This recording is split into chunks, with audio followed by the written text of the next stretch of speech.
And what was your reaction when you read the interview notes generally?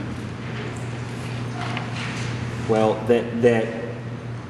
I had two major reactions. First, we had received, once again, a completely different story than we had ever been told before.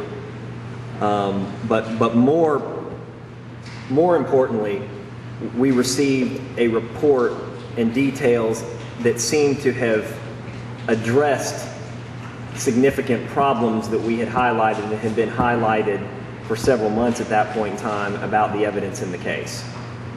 And can you give some examples of what you mean by that? Well, probably one of the most widely publicized problems with the evidence in this case was Reed Seligman's alibi, which effectively showed that he could, almost minute to minute show with some kind of digital or independent corroborative evidence where he was and what he was doing at the time that, according to Ms. Mangum's previous statements, this assault would have had to have occurred, and that he wasn't at 610 North Buchanan.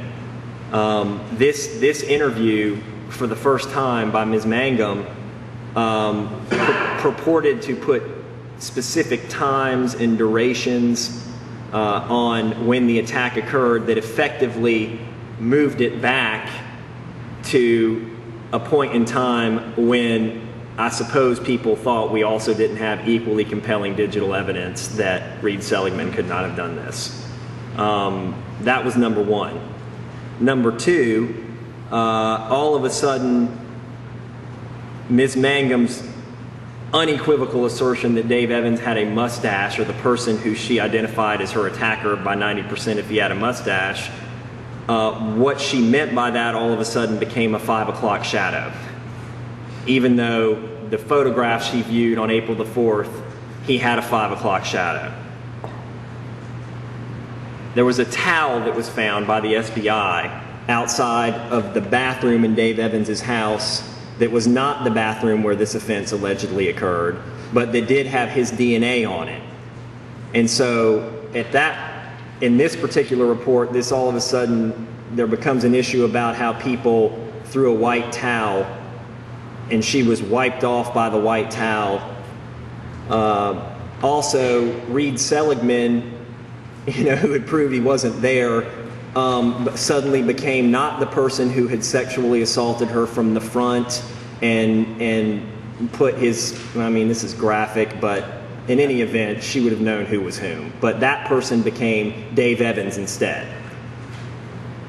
And even though she had always said her attackers were Brett, Adam, and Matt, and we had highlighted in contemporaneous pleadings that she continuously conflicted about which one of those persons did what to whom, all of a sudden Dave Evans became Brett, Adam, and Matt, and maybe even Dan.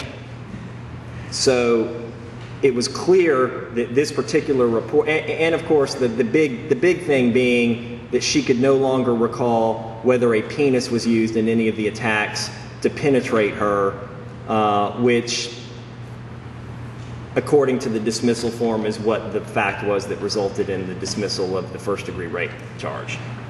What significance